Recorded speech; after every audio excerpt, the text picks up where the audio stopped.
Verona, la più rovente d'Italia. L'ondata di caldo, la prima della stagione, ha colpito soprattutto il Veneto occidentale, assicurando al capoluogo scaligero il primato della temperatura. Verona sarà l'unica città italiana a raggiungere i 34 gradi, 10 in più dei capoluoghi del sud.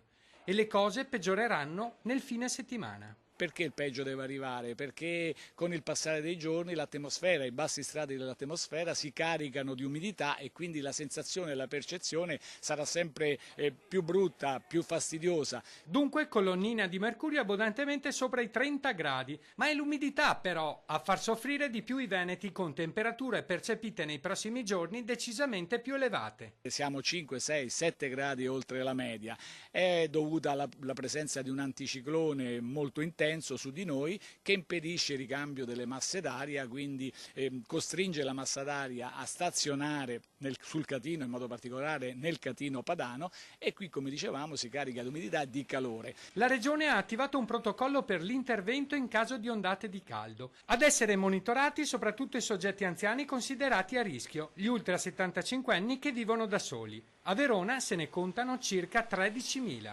Molto caldo.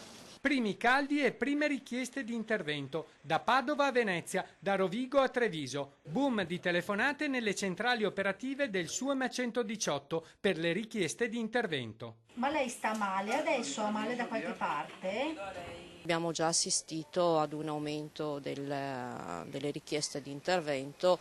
È a casa da sola? Queste le precauzioni da tenere quando le temperature sono elevate. Dieta equilibrata, adeguata, quindi priva di cibi grassi e comunque di cibi a lenta digestione, ricca invece di cibi leggeri, pasti frequenti, leggeri, con molta frutta e verdura. Innanzitutto bevendo di più e poi cercando di stare in casa nelle ore più calde. Abbigliamento possibilmente con fibre naturali come il cotone. E c'è anche chi questo caldo lo sente per la prima volta. Con questo caldo è nato Leonardo, che così anche lui, che arriva da 37 gradi di temperatura qua, adesso con questa temperatura è perfetto.